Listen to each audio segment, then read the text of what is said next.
ce grand malade qu'est le Cameroun, vous avez convenu avec le docteur Nyamsi que c'est finalement un grand malade d'autres pays.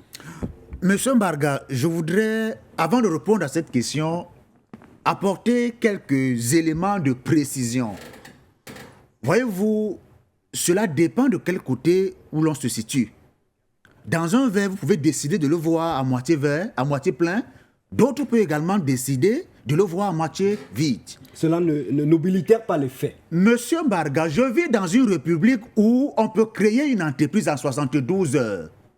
Je vis dans une république où, monsieur Mbarga, on organise véritablement, sur le plan footballistique, le championnat fonctionne bien. Monsieur Mbarga, je vis dans un pays où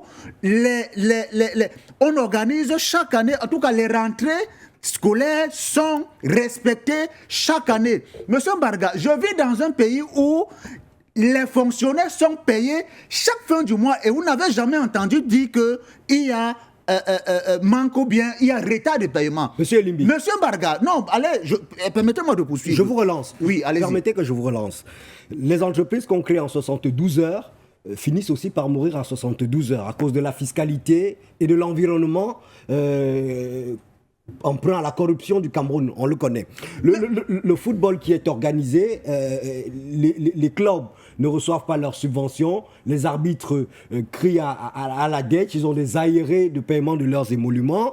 Est-ce que vous savez que les fonctionnaires et les agents publics dont vous parlez, ceux de l'hôpital Génicop Cétique de Yaoundé par exemple, n'ont pas reçu leur salaire du mois dernier et que les banques sont en train de les taillonner là-dessus. Ceux du CHU n'ont commencé à recevoir leur salaire que ce matin. C'est aussi de ce Cameroun-là dont on parle. Monsieur Mbarga, je vais vous répondre. Parce que nous vivons tous dans ce Cameroun. Ne donnons pas l'impression que certains sont au paradis et d'autres en enfer. Nous ne sommes pas en train de dire que tout va bien. Mais reconnaissons quand même qu'il y a des choses qui marchent dans ce pays.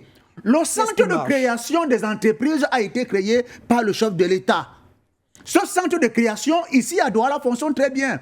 En 72 heures, les jeunes Camerounais ont la possibilité d'avoir une entreprise. Et mieux même, il y a une exonération qui a été faite pour les nouveaux créateurs d'entreprises. Je le dis parce que j'en ai créé dans le passé.